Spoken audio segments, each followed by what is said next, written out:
God, my wife's a huge fan. Okay. All right.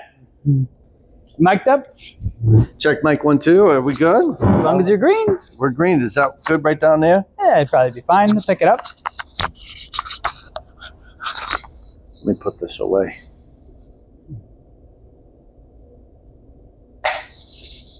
All right. Hey, Dave, welcome back. Welcome back Thank to the you, Empire Trev, for office. having me. We're here in the Skylight Luxury Box here. I know, right? Huh? Mhm. I love it. Overlooking downtown Orlando, O-Town, Yes, baby. it is fantastic. Yes, Boy quite Band the- City #2. Boy Band City #2. That's right. Well, what's the first one? I think it would be Boston. Boston? Yes, it would. We touched on Boston a little bit last time. Yeah, I love Boston. Yeah. I had the chance to grow up in Boston. Yeah. Yes. Yeah. It was fun hearing about that. All the evolution of Dave Knight. Yeah. And all what you had to do on the streets and, Yes, sir. to get things through. And Dorchester. In Dorchester. Dorchester. He said it right, ladies and gentlemen. Dorchester. Ah, Home I was of the- inspired by you to say it correctly. Oh, so there we I go. got lessons. Home of 100,000 tough guys. Yeah. Yep. Yeah. Cool. So I want to ask you, Sure. is it true that John and Jordan, Knight, are your brothers? New kids on the block? You must have looked up on Wikipedia or something like that before I arrived. Is that true? You know what I did? I was trying, you know how accurate that Wikipedia is. Yes, we share the last name. Same father, same mother, Mhm. same genes, same blood. Correct. Ah, good. Yes. Yes. Did you put the edit in It's yourself? true, ladies and gentlemen. Yes, it's true. Yes. Yeah. I was the blonde hair, blue-eyed boy, and they just got the brown hair and the brown eyes. Gotcha. And they still have their hair. God bless. Yeah. Yep. Cool. And then so they went on, did that, and then you just kind of did your thing, or how often do you guys get together? Let me just ask you that, to be honest. Well, we get together up at the family compound in Essex, Mass. At least 2 to 3 times a year. Sweet. Yeah, it's awesome. Yeah. Well, Yeah. well, paint us a picture. Tell us about that. The farmhouse? The farmhouse. Oh, the farmhouse. Well, after we left Dorchester in 1992, 93, after the house got shot up, Ooh. yeah, there was a drive-by one night. Oh my gosh. They filled the house full of lead.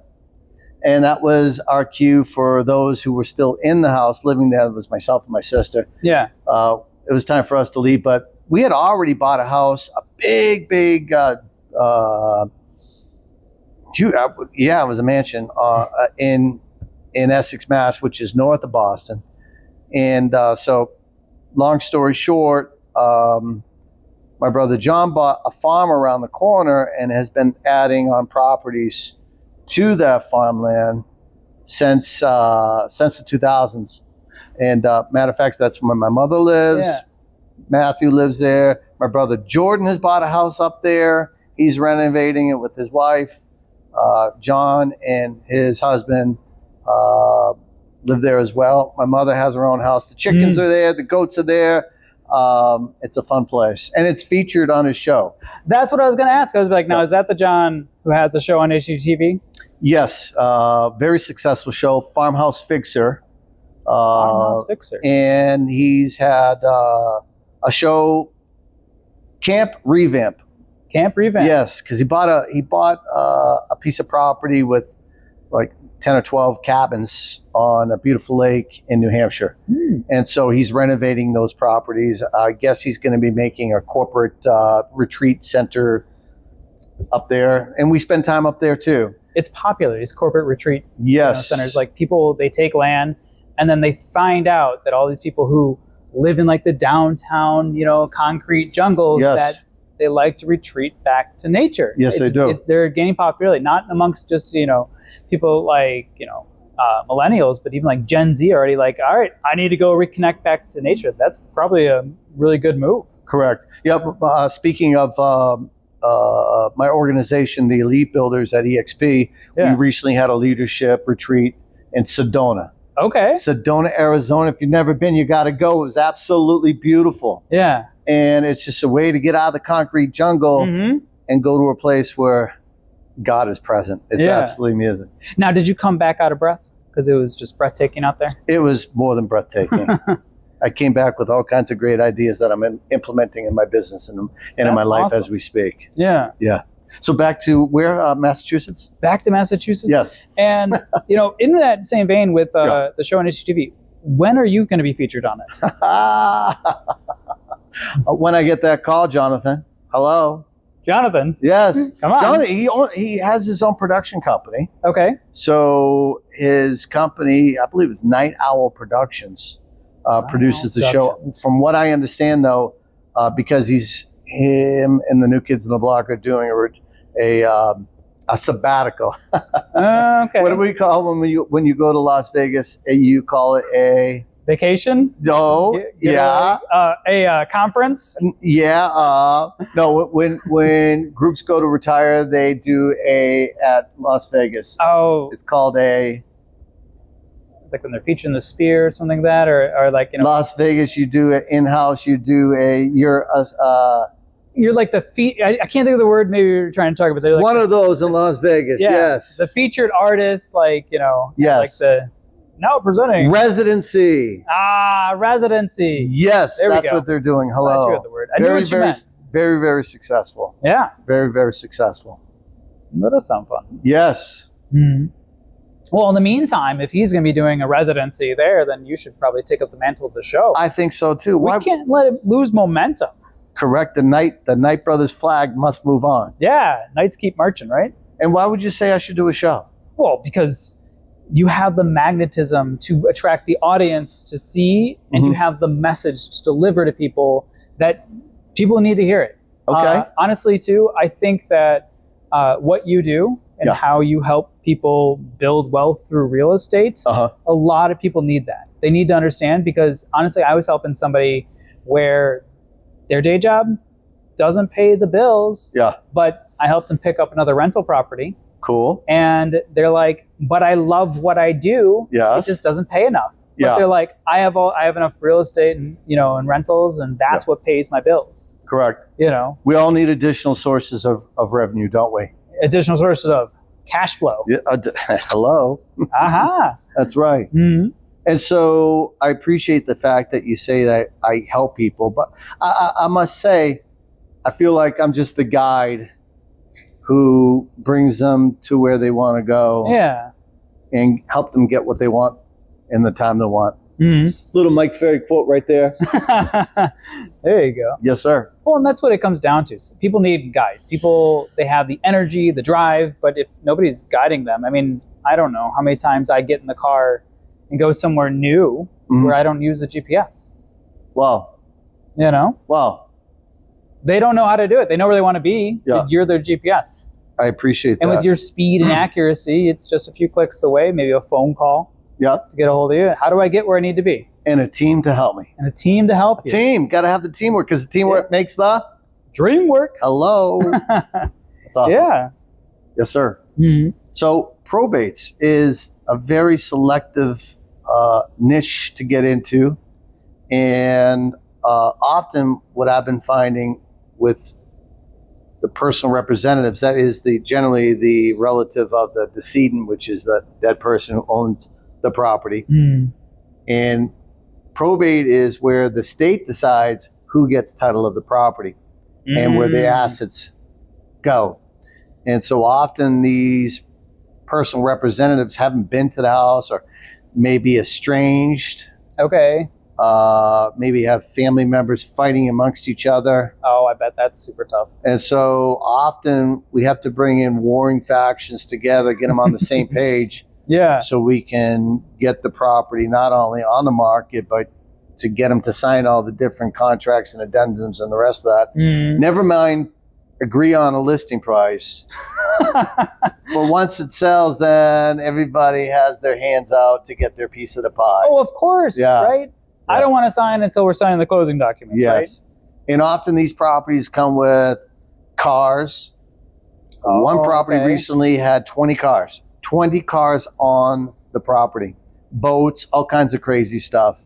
So all that needs to get divided, needs to get sold or what have you, or dumpsters to be put in and get filled up. Do you get a big enough dumpster for a car?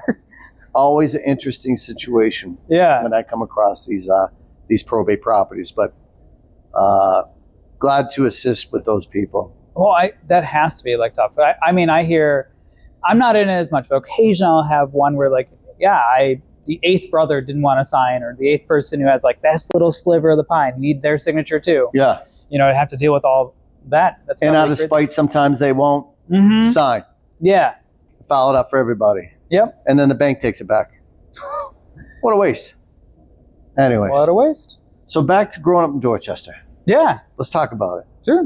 What do you want to dig in particular? Like, well, you were asking earlier if my brothers were, and the answer is yes. We grew up in a big Victorian home. It was like 4,500 square feet. Oh, wow. 13 fireplaces, 9 bedrooms, and no money to heat the place. So, well, money is not effective to heat the place. Wouldn't you want to get wood with all the, the fireplaces? Yeah, we had a wood stove in the first floor. Okay. And that's what we used to basically heat the big old house. And now, just to hope I'm not tapping into a vein, but like, when it comes down to like, hey, we didn't have money to heat the place, you have this giant house. Was it owned in the family for a long time and passed down, or? No. So we bought the house during the Great White Flight. And that's when forced busing was happening in Boston, where the courts made white kids go to black schools and black kids go to white schools. So therefore, the city just, believe it or not, literally went up in flames. On weekends, we would literally get into the stage wagon, the Murphys, the Bergs, the Knights, the Sledges, and we would literally go watch houses burn down. Jeez. And that's what we did sometimes for fun. Yeah. Because people were burning down their houses because the values of properties had gone down so low that they couldn't sell them. And there was just a flood of properties on the marketplace. So they would just burn them, collect an insurance check, and then move to the South Shore. So the white people are out. You know when a neighborhood's changing when the Jewish people are selling and leaving too. And that's what happened. We bought off an elderly Jewish family. Yeah. And we bought this big old house, and everyone thought we were rich because we owned this big, beautiful house. Yeah. And my parents, my parents were on the progressive side of things, and my father's especially my father. And I don't know, we started collecting farm animals because we had like almost 1 acre in a big old carriage barn in the back. 1 acre of land in the city is like unheard of.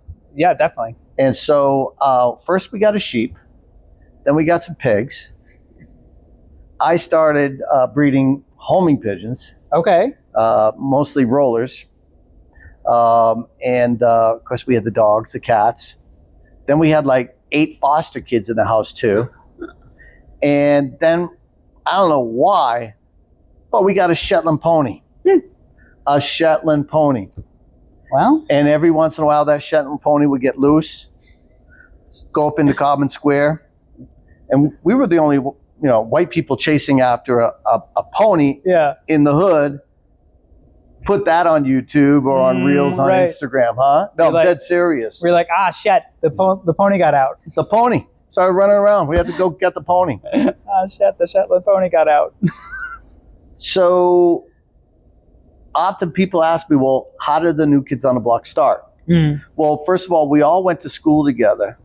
It started at the Trotter School. We all sang the Wahlbergs, the Knights, and even Dan in the Woods family too. We all sang in the school choir, and that was big. Yeah. And my brothers and I sang in our church choir at All Saints Church in Episcopal Church in Dorchester. And so when New Kids on the Block, originally named Ninook, was formed in 1984 by Maurice Starr, the legendary producer, and actually he brought New Edition together and wrote all the early hits for New Edition. Well, they had left him to go to MCA Records. They went to LA. They left Boston, went to LA. Yeah. They had a big hit called Mr. Telephone Man, et cetera, et cetera. And so Maurice put together his dream was putting together a white version of New Kids, a white version of New Edition. And so Donnie was the first member to be put in the band by Maurice. And he brought in his brother Mark. Okay. That really didn't work out. So one after another, Donnie was introducing boys to Maurice, and it just doesn't working out. Mm. But because we were in school together at the Trotter School, this is elementary school. By the time this is around now, it's like 8th grade. And Jordan and Donnie weren't going to the same school at that time. But Donnie knew that we had a Shetland pony in front of our house. That's all. He didn't know the address. He knew there was a Shetland pony. Okay. This is a true story, ladies and gentlemen. I can't make this up. And so Donnie and the band mom, Mary Alford, would literally drive around Dorchester, up and down streets, looking for what? The Shetland pony. The Shetland pony. Who the hell has a Shetland pony in front of their house in Boston? The Knights. The Knight family, the crazy Knight family, right? Yeah. One day, what happened? I'm going to guess the pony got out. Well, the pony, Donnie and Mary came across our house. They finally found our house. Yeah. And I'll never forget the day. Donnie came, knocked on the door. I answered, and he remembered me. I was like, Donnie, Dave, because I used to hang around with his older brother, Jimbo and Bobo, playing street hockey. And he goes, is your brother Jordan here? I said, yeah. I said, is he expecting you? He goes, no. Is he here? I said, yeah, let me go get him. Yeah. So long story short, next thing you know, Jordan's jumping in the car with Donnie and the band mom, Mary, to go to Roxbury to be introduced to Maurice Starr. 2 hours later, Jordan comes back home. He's all excited about being in this new group, the new version of New Edition. Yeah. My mother was very excited. And then my mother said to Jordan, what about Jonathan? Well, long story short, Jordan was like a little dumbfounded. So she grabbed John, put him in the car, and took him to Maurice's house. Okay. Maurice didn't ask him to dance. Maurice didn't ask him to sing. Maurice took one look at him and said, son, you're better looking than your brother Jordan. You're in. You're in. That was 1984. All right. It's now 2025. How many years later? Yeah. Holy moly, it's still rolling. It is the greatest show on earth, if you ask me. Touching so many lives. And now they're in Las Vegas doing it after all these years, after selling, 100 million records. Whew. It's just absolutely amazing. Yeah, it is really amazing. So that quick and short, that's how it got started. Cool. Yeah. Good thing you guys have that pony.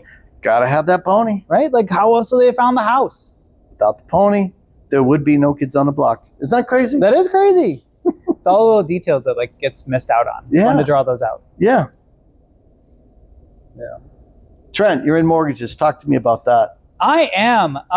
It's been fun. It's always fun. Honestly, like, I'm going to steal a little bit of your content, just to be fair. Sure. Because it's, this is a good day in mortgages. This is a bad day in mortgages. This is a so-so day in mortgages. Yes. So that's how it goes, right? I mean, it's always good. You always got to have positivity when you embrace work. If you're not positive about it, just maybe you should find something else. Right. But we're starting to get the momentum in the right direction. Yes. Finally had the good Fed cut. So let's talk about that. I mean, the Fed cut the rates the other day by 0.25%. Yep. How do you feel about that? It was good. Now public's getting a little more on board. The tricky part is explain to everybody that it's not the Fed that controls the rates, it's the market. True. So market's starting to go down, that discount's coming in, we're all the way up to like the cut's about to happen. Yeah. And then the cut happens, and as I expected, we got a little turbulent. Rates actually went up a little bit. Really? Yeah. That's crazy. Why is that? Because the market said, the Fed did exactly what they thought they were going to do. Yeah. And now we're going to go up a little bit, build a little bit margin back in. Really? So you see it go up a little bit. Yes. So the crazy part is probably 3 days, 4 days before the cut was probably when people are getting the best rates. And I send my business to Jay and Trent, Jay Gomez and Trent here at Empire Financial, not only because they're going to do their job and say what they're going to, do what they say and get the job done, but more importantly, they'll tell you the truth. And Jay called me like the day before the cut. Yeah. And he was like, high fives. I was like, no way. Mortgage rates in the high fives. Yeah. And where are they now? They're, you can get fives in certain things, especially on FHA, but like some of them are a little bit still hovering right around there. We needed to drop back down to get back in those high fives. Okay. Yep. So I'm curious now, the Fed is scheduled to meet 2 more times by the end of this year. What do you feel is going to happen? Crystal ball, Trent. Crystal ball. Yeah, I think I left that when I moved. But I think that we don't see another cut this year. I think we're going to drop a full point by the middle of 2026. Did you hear that? That's what we're feeling. That's a full point by 2026, ladies and gentlemen. Yeah.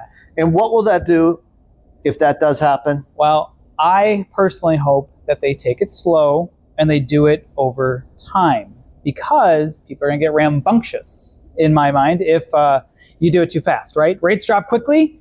Everyone just jumps out their seat and they're like, I got to go buy now. Right. I can sell now, because you have a lot of people who have bought. Fear of missing out as well. Yep, fear of missing out. FOMO. Yeah, plenty of people that have those, even those COVID rates, as I like to call them, the 2s and 3s, right? They feel if they can get a 5.5 or below, they'd be willing to make a move. Yeah. There's people that have had life events, hey, maybe their family grew, or maybe they're like, I don't love this house. I just bought it because my 35th offer finally got accepted. Yeah. Yeah.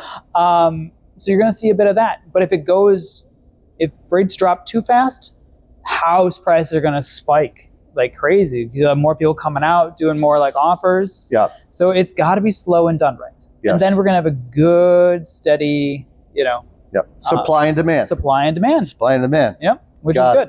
So we have all these people, I understand 65% or more of all mortgages in America are 3% and under. Is that accurate? Yep. Yeah. Okay, got it. A lot of people they held on so tightly now, those COVID rates. Right. And so what is it going to take for those people to say, God damn it, I'm making a move. I don't really care about my 3.5 or my 3.0 mortgage. What is it going to take? What do you feel? I think probably people say 5.5. I think if people get like 5.25, they'd be like, all right, the payment is going to be good here.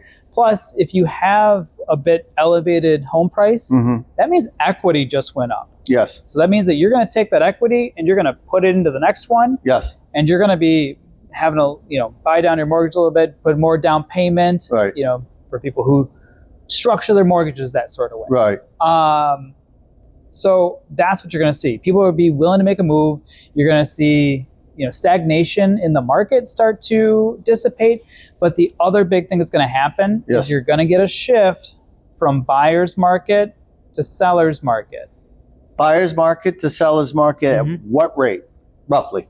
Probably right around that 5.5 to 5.25. 5.5 to 5.25. Did you hear that, ladies and gentlemen? Yeah. Which means that all these deals I'm doing for people right now, where people are getting 3% towards closing cost, 6% towards closing cost. Yeah, which is normal in today's marketplace. Normal in today's marketplace. Yes. But it's going to dissipate. Yeah. Somebody's going to come in with a full price offer because they're comfortable with the payment. Yeah. Which is the other thing too. And I'll say 5.5, 5.25. But those are rates. When you look at it, what is the payment you're comfortable with for locking in your biggest budgetary expense? Look at that. And if that payment fits that house, they're going to come in full price. Right. They're not going to ask for concessions. Yep. Because they're going to know the sellers getting other offers too. You're going to have multiple offers. Yes. On not just the the cream puff properties, the ones that are like the standouts, the immaculate ones in a neighborhood that if great, I'll go full price there because it checks every single box. Right. You're going to see that, right. Which means that all the buyers who have been waiting, who could be right now taking the closing cost and even setting more money aside because the seller's paying closing costs, or taking it and doing a permanent buy down on the rate with it, it's going to dissipate. Right. So your payment's going to be roughly the same. Right. You know, even with rates lower, if home prices go up and you don't get help from the seller to cover closing costs. Correct. And all those investors out there that are at a 9% mortgage right now, what's going to happen to that market? Oh, they'll either be taken in like, you know, refinancing because they're going to get cash flow on it now. Hey, I can go from 9 to an upper 5s on an investment property. Hold on. Without looking at my financials. You kidding me? No, not at all. We are razor close to it. I mean, that's awesome. I pulled 6 1/4 when rates were getting better. On a DSCR. That's your debt service coverage ratio. Yes. Basically, we just want to make sure that the house cash flows. Hello, ladies and gentlemen. Cash flow. That's it. As long as the rent covers the mortgage, we love it. Buy it all day. Right. And those are getting close to the 5s. Right. So. And in today's market, many investors in my circle are getting out. May I explain why? Why is that? Well, tax and insurance has gone through the roof. It makes it very difficult to cash flow on a rental home. So we understand that it may take months or years for things to come back up. Just how the cycle works. We just came off a 10-year high. Yes. And generally it takes another 10 years to get another high. And the market moves very slowly. It doesn't happen overnight when rate changes or this or that. It takes generally months and years. Yeah. So we're cashing out. May I explain a deal to you at this point? I'd love it. Let's get nitty gritty. Get into the details. Okay. So in 2016, I did a door knocking campaign. I love prospecting, by the way. Knock, knock, or call, right? Yeah. And brings results. I came across a property in a neighborhood that my ex-wife was living in with my kids. So I wanted a house nearby her where the kids could come eventually to live with me. So I did a door knocking campaign, and I came across a property that clearly needed help because I saw a stake in the front yard with a notice on it. Oh, okay. They had let the property go. I looked into the property. It was empty. There's dust everywhere. Place is all overgrown. Yeah. Hopped the fence because I'm from Dorchester. We do that. Yeah. Okay. We hop the fences, especially when the cops are chasing us. The backyard was totally overgrown. It looked like the Amazon jungle. And the pool looked like a St. Patty's Day parade in Chicago. In Chicago, yes. It was shamrock green, filled with about 1,000 tadpoles and frogs. Ooh. I was like, this is it. Yep. This is the jackpot right here. So what did I do? Did you do a search to find the owner? And what else did I do? Did you do a lien search to see if they have back taxes owed? No, I didn't do that. Okay. What I did was immediately took pictures, stuck my card in the door, put my We Buy Houses door hanger. Okay. Yep. I then looked up on public record to who owned the house. I then mailed them I Buy Houses. Yeah. Here's my number, any condition, anywhere, cash, terms, quick close. Yeah. And so that was a Thursday, mailed it out Monday. That Saturday, I got a phone call. And that Saturday, I was in an investor's boot camp learning to do what I'm doing right now to buy to get the property. Yeah. I booked an appointment for the following day. I met with the owners and came to terms, got the property under contract at a price that I felt was very good. Instead of I'll do a quick close, I said I'll do a lease with an option to buy.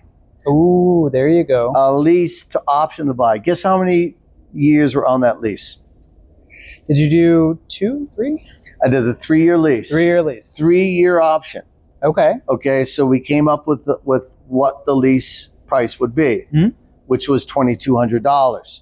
This is a 2,800 square foot home in Winter Park. Ooh, great. Nice. Zip code, correct? Yeah, 100% great. Great zip code. So I then leased the house to another family Okay. at $2,600 per month. Nice. So I had the spread going on there. So every month I was making money on this property. Yeah. And month after month, 2017, 2018, 2019, what's happening in the market? Homes appreciating. Going up. Going up and up and up and up. So I then went to exercise my option to what? To buy the home. And that's when the owner said, no, we want this price now. They were wise. Sorry, Charlie, it doesn't work this way. We have a contract. Yeah. So there's, so obviously I put a lien on the home. I filed the contract with the county. And so I did that, by the way, when I put it on a contract. Yeah. This way they couldn't refinance it or sell it without going through me first. Yeah. Okay. Smart. Gotta watch out. So okay, so they ghosted me. So what did I do? Did you get the attorneys involved? I sued them. Exactly. I had to. Okay, if you're not living up to your end of the bargain, then I'm just not going to go away and say, it's okay. Yeah, it's fine. No. You live up to your end of the bargain. Of course. So we went through mediation, and I probably spent like $15,000 in legal costs, and I spent another $25,000 to make them feel good about it. And ultimately, I closed. When I closed, I put the AC system in a brand new roof into the deal. So I financed that at 2.95%. Nice. Okay. I then moved into the home. So it became my primary residence. And over the years, I did the property all over. I put about $150,000 additional dollars into this home. Yeah. 2,800 square feet, 4 beds, 4 baths, giant pool. It's a one of a kind. Yeah. Okay. So it's now on the market. It's now pending. All right. That's right. So many people are calling us. They're looking for deals. I hear it. There it is. Yep. So it's now pending at $850,000. That's awesome. And so you see the spread that I've made over time. That's where the money truly is, by holding on to property in an appreciating market. Yes. Okay. Today's market's going down, so it's time to get out. Yeah. Okay. Because I have all that money sitting in that house. I really can't rent it out for what I truly want. Yeah. So totally renovated. It lasted 11 days on the market, full price. Oh, that's awesome. No negotiating. No, they came in at this price. Said, no, it's this price. Yeah. And so 10 minutes later, I get the call back from the agent saying, okay, we'll pay that. Yeah. Okay. On the inspection report, we want this, this, and that. No, this is the price. Yeah. Okay, not a problem. Okay. So what am I getting at? If you deliver a product that is finally renovated, okay, what do I mean by finally? It means that you did a damn good job on the renovation and people respect it. It's something that could be on HGTV. Yeah. Oh, did I say HGTV? How about that? John.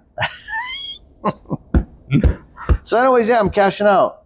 That's great. Yeah. That's fantastic. And happy for you. Thank you. And because it's my homesteaded property, it's my primary property, how much do I pay in capital gains? Zero. Zero. Nada, as they would say in Rhode Island. Yes.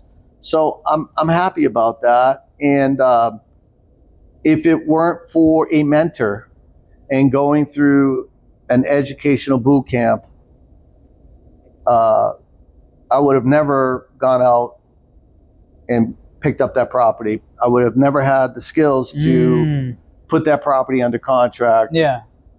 Simply because they don't teach that in real estate realtor school. No, they had to stay out of jail. Yes. They'd probably frown upon jumping over fences, but. Right. Especially when the cops are not chasing you. Right. Well, let me ask you this. So do you recall how much was that investor boot camp you went to? How much did I spend? Yeah, how much did you spend on that? I spent $10,000. $10,000? Yes. And that gave you the 2016 money, so that's $20,000 in today's money. Okay, so you spent, say, $20,000 on it in today's money, and now you're you're selling this home you're making that you got from having the skills you developed in that course. Right. You know, do you feel like you got value out of that course? Purchase price $375, new roof, new AC. Yeah. Down payment $50,000, closing costs, what have you. Yeah. Okay. Bring down to $325. Plus, we'll say $200,000 into it. So that's now $525. $525. Sales price is $850. take off closing costs 2%. Take off commissions, so 4% to sell it. Brings you down to, I don't know, 813. We'll call it 800. 800. 800 minus 525 is what? 275. How much? 275. How much? 275. 275. Yep. And because it's my primary property, again, how much taxes am I paying? Zero. Okay. So I've done this, by the way. This is my 5th time in my career that I've done this. Yeah. So I do this over and over again. Okay. So I've already moved. Yeah. I'm in my beach house now. Hey. Okay. Ask me how I picked up that deal. How'd you get that one? So I'm on a boat one day. And of course, I always bring up real estate because I'm in real estate. I'm in real estate. And because I like cash flow. And because I like cash flow, and because it's my business, and because I have fun in it, and because I'm very passionate about it, I always bring up the subject. And so another gentleman on the boat goes, you know what? My neighbor next door bought the house, hasn't done anything to it. It looks like shit. It's all the yard's all overgrown. The roof's falling apart. The fence fell in. It's a friggin' mess. There's raccoons, there's rats, there's opossums. I said, really? I said, where do you live again? He goes, New Smyrna Beach. I go, where in New Smyrna? Oh, you're at the top of 25th Ave, right across from the beach. Right? I said, do you know the owner's contact information? Do you know these people? He goes, yeah. I said, would you share that with me? Yeah. He goes, why? Because I turn junkers into jewels. And if I could turn this property into a jewel versus it being a junker, wouldn't you like that? Wouldn't that benefit you and the value of your home?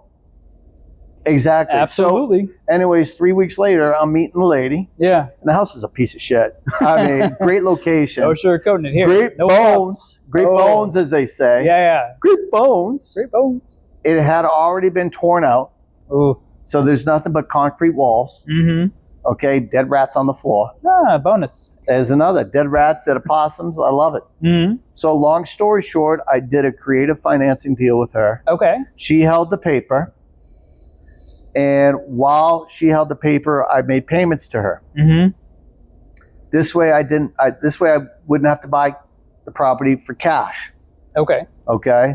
Which in the long run I should have done. But anyways, long story short, we did renovations to the home, and I took out a second on the property I'm selling now. Okay. I took out a second for renovations on not only the property I'm selling now, but also for money to do the renovations on the beach house. Okay, perfect. Okay. So we completed the renovations. We got it appraised. And then we did a what? Did you get it on the market again over there? Or you moved into it? I moved into it. I moved into it. That's right. We cashed her out. Yep. Goodbye to her. Okay. And I have another mortgage. Yeah. Okay. At 7%. It's not too bad. Not too bad. Thanks to Empire Financial. So we're selling the house in Winter Park. And the house in New Smyrna Beach will now be my primary residence. I owe $400 on it. Okay. And right now it's worth $695. Nice. So I have what in it already? Got about $300 in equity. Okay. And so this is what I do over and over again. I'll probably be there for another 3 to 7 years. And what will I do? I'll find another junker. And turn it into a gem. I'll turn it into a gem. And then I'll cash out and I'll take my money and I just keep doing it. Yeah. And every time I do it, I put a whole bunch of money in my pocket and I move on to the next project. There you go. That'd be a really cool HGTV show, wouldn't it be?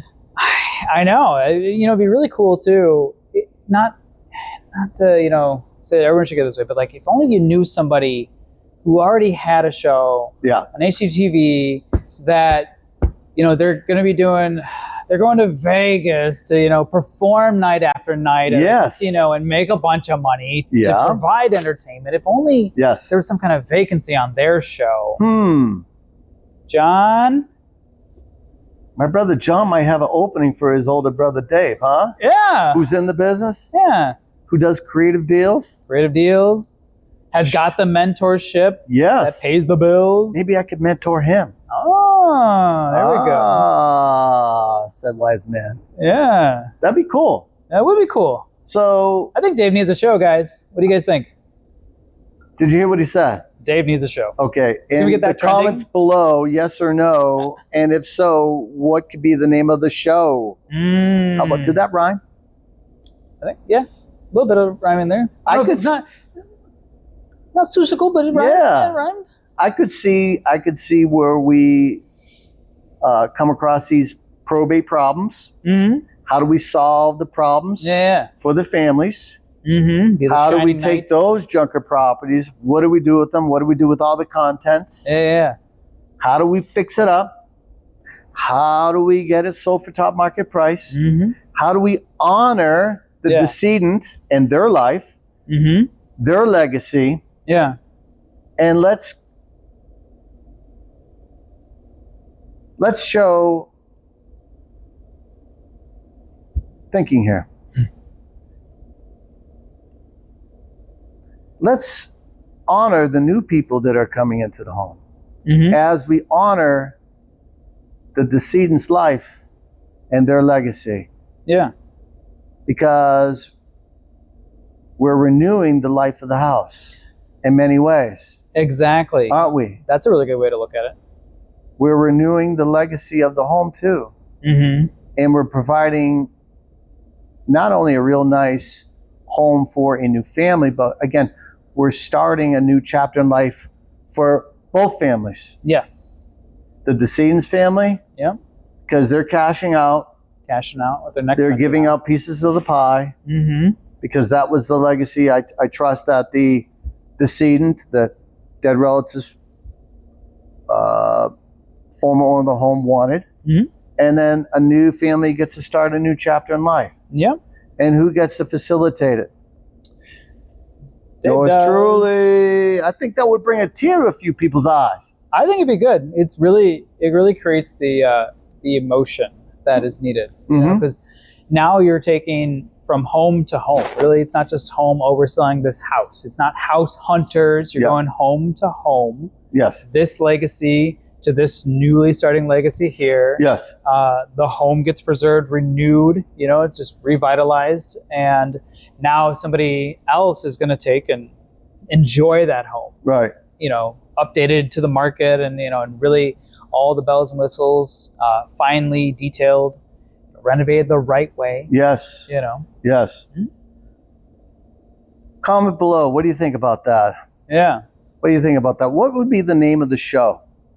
I'm curious. Well, if you could get another agent, maybe to help out a little bit, or maybe just an assistant named Day.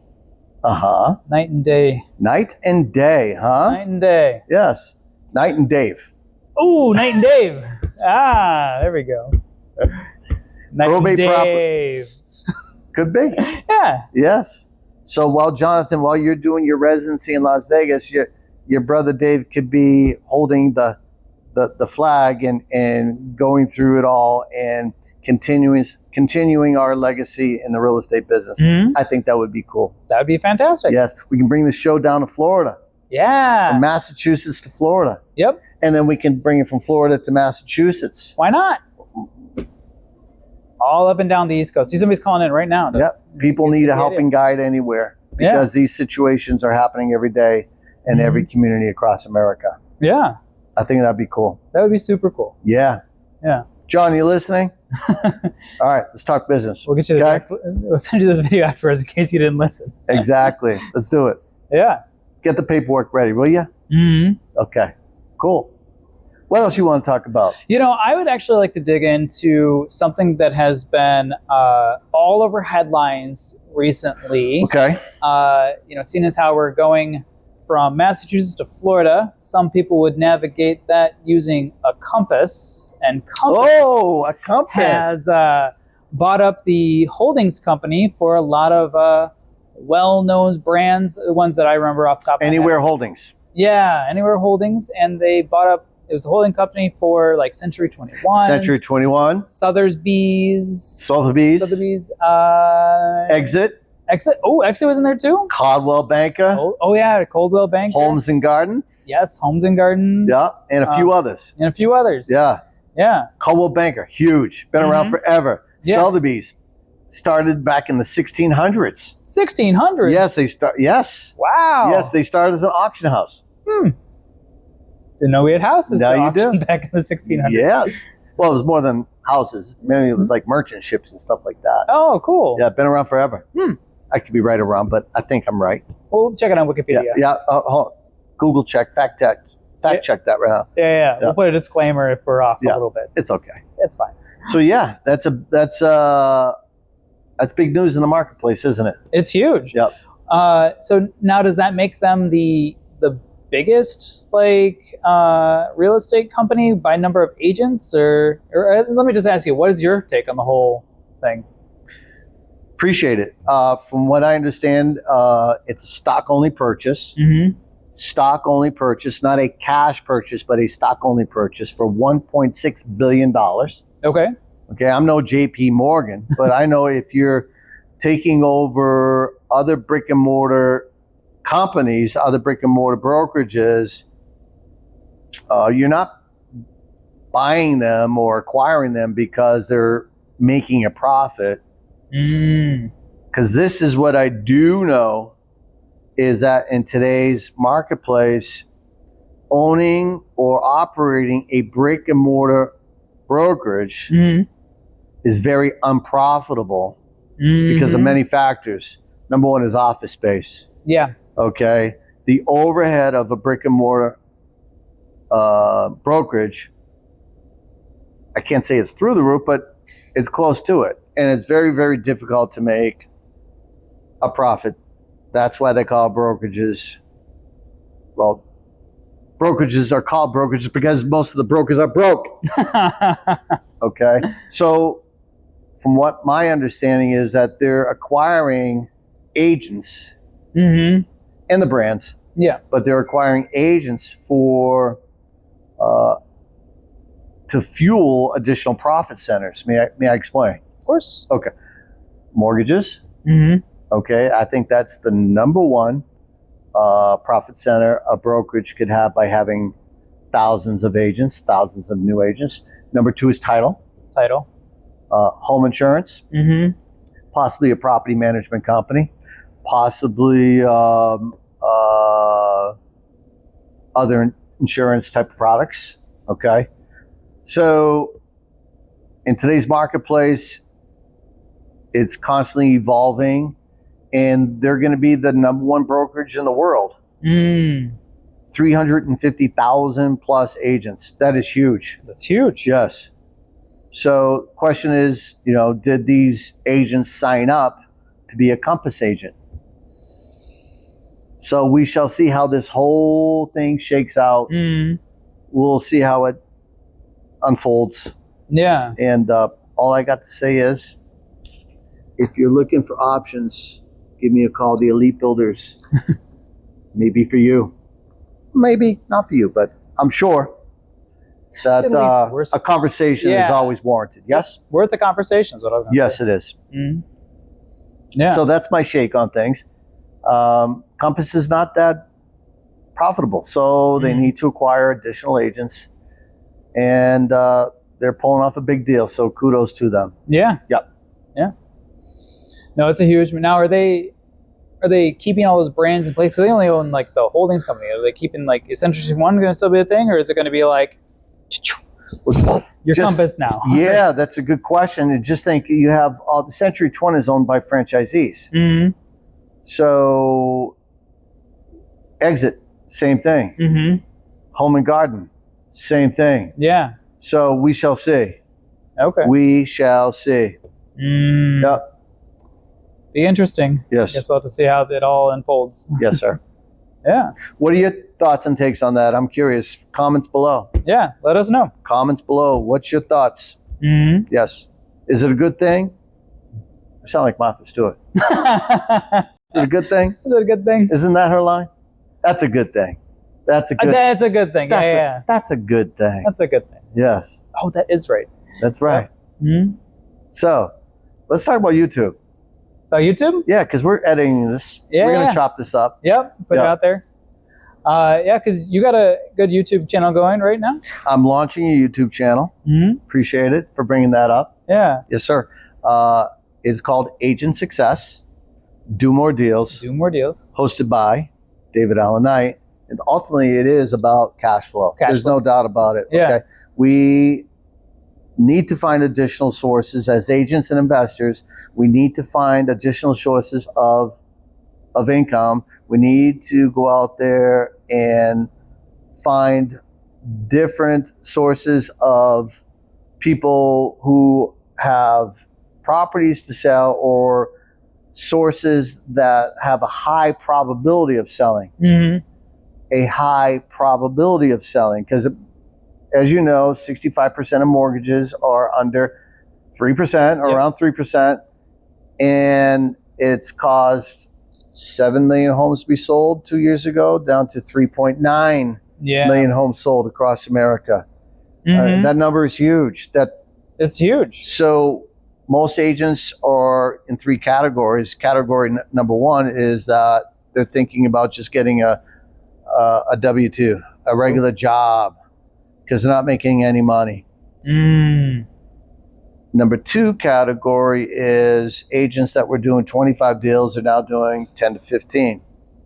So they're losing marketplace because they're still working on the same sources. They're still buying Zillow leads, et cetera, et cetera. And then you've got the elite who have grown their business because they have figured out in the marketplace that they need to find sources and call on sources and market to sources that have a high probability of selling. May I go over a few of those sources? Sure, definitely. Today's marketplace, pre-foreclosures. Yep. That is going through the roof with the way inflation is and the way that our economy is and the way that salaries and wages have stagnated and not gone up. Meanwhile, a dozen of eggs is like $10. Yep. I don't have to tell you. Okay, people have a hard time paying their mortgage, so they're falling behind. So that's source one. Source number two is we talked about probate, and it's a source that I call on every day.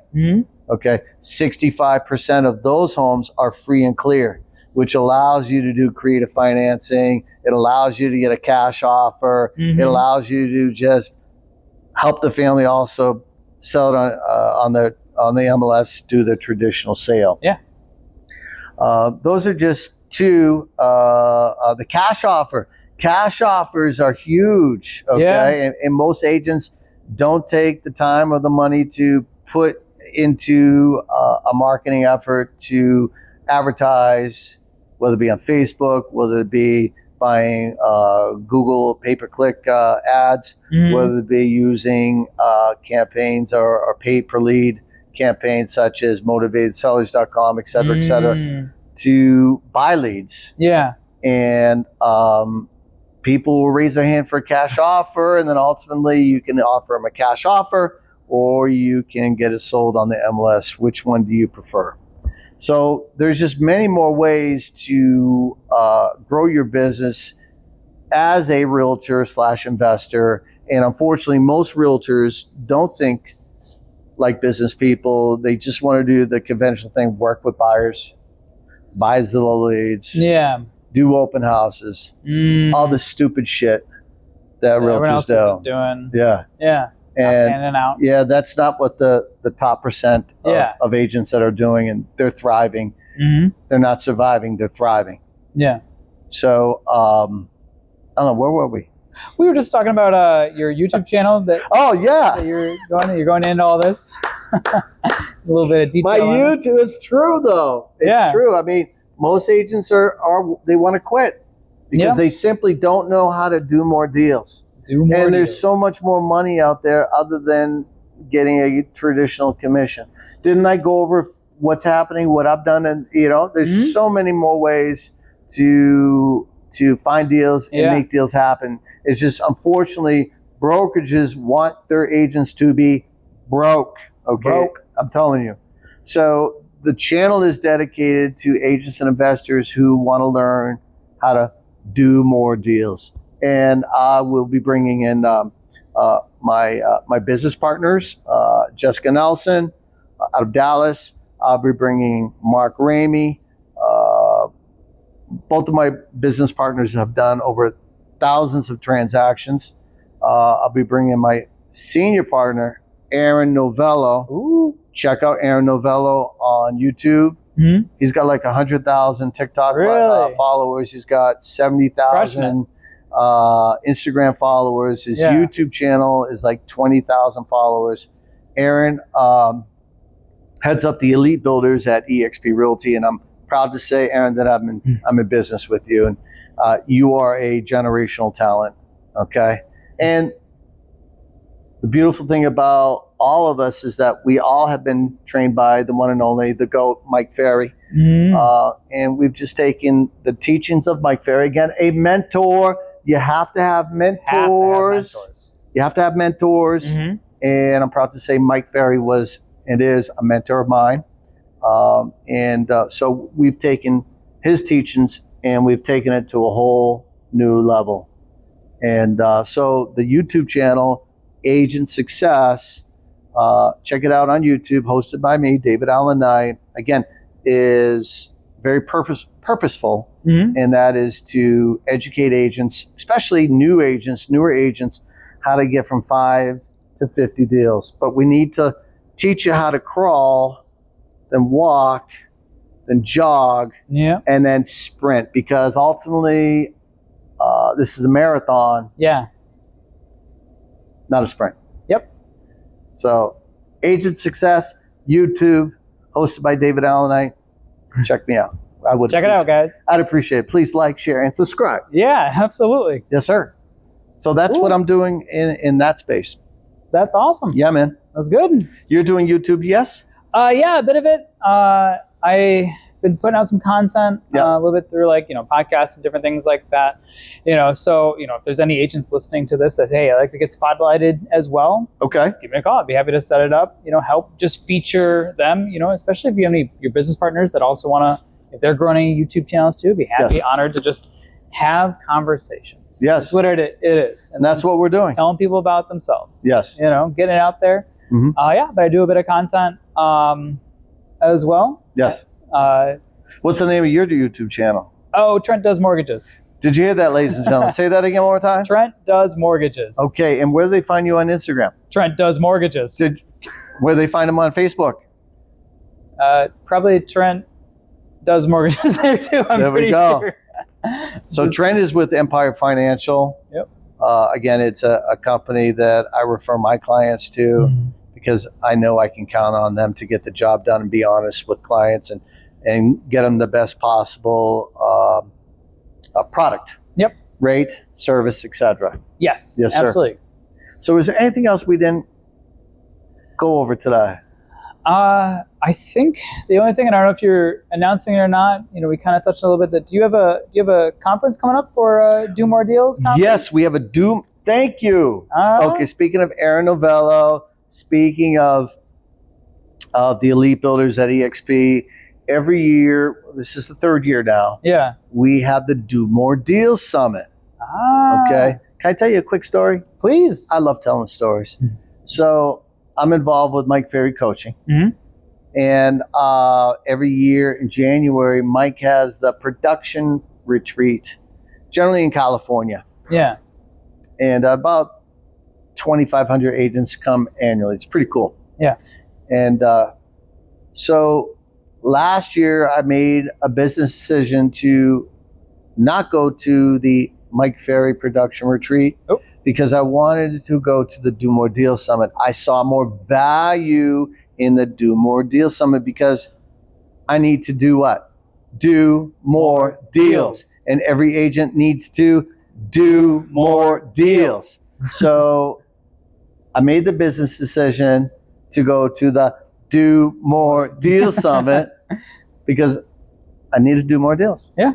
And so Mike was celebrating and is celebrating this year his 50th year in the business. That is amazing. That is amazing. Yes. Established in 1975. And so he was giving away $50,000. It was a drawing. Big old check. Yeah. Big old check. Big $50,000 paid to. Guess who was chosen? Did you get chosen? They chose me. Yeah. $50,000. Pause before the applause. Must be present to collect. Where was I? You're at the Do More Deals Summit. I was at the Do More Deals Summit.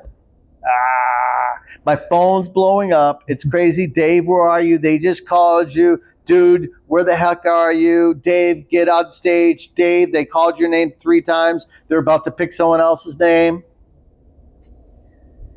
Guess who I was actually with at that time? Who are you with then? I was with your partner, Jay Gomez. Oh, okay. He was buying me a steak. I say, dude, you can't believe it. He goes, what? I said, I just lost 50 grand.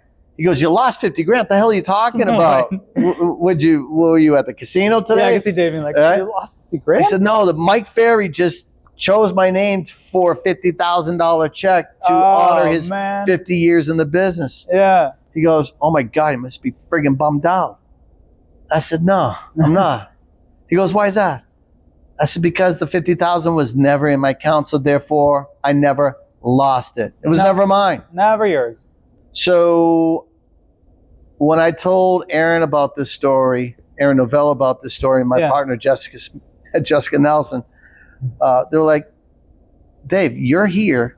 You're going to make a minimum of $5 million because you're president at this Do More Deals Summit versus going to Mike's.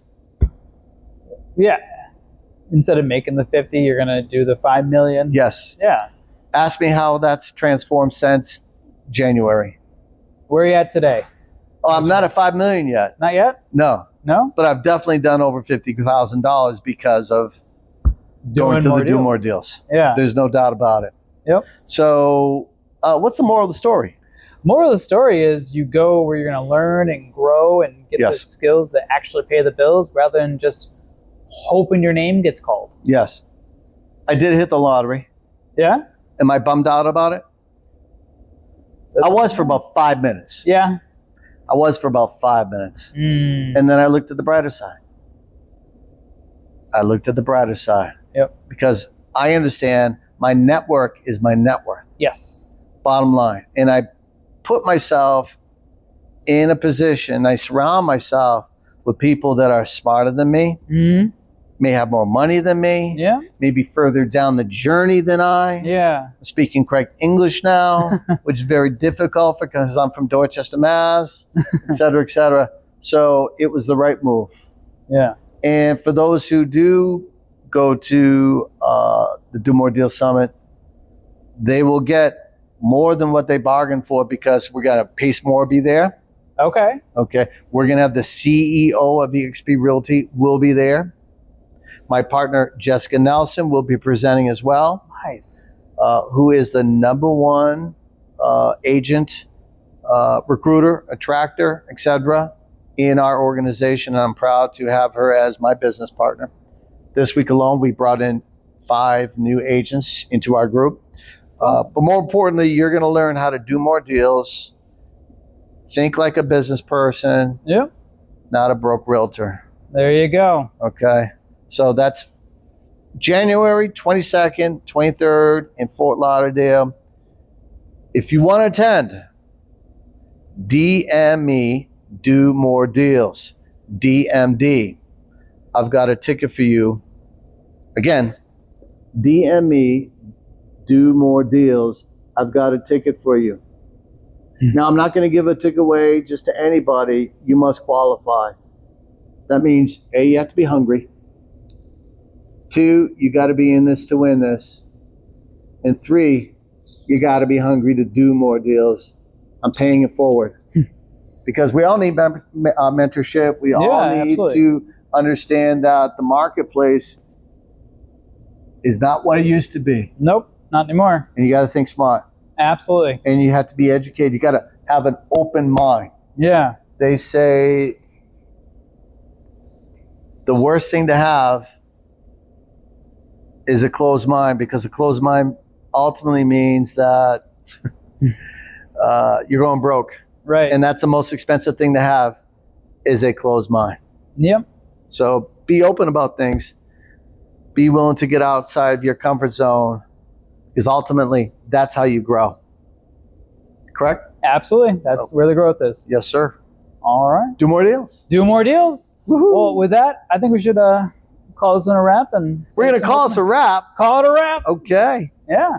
Trent, appreciate you. Pleasure. Rock and roll. Absolutely. You too. Ladies and gentlemen, Trent right. from Empire Financial. David Allen Knight. Till our next video.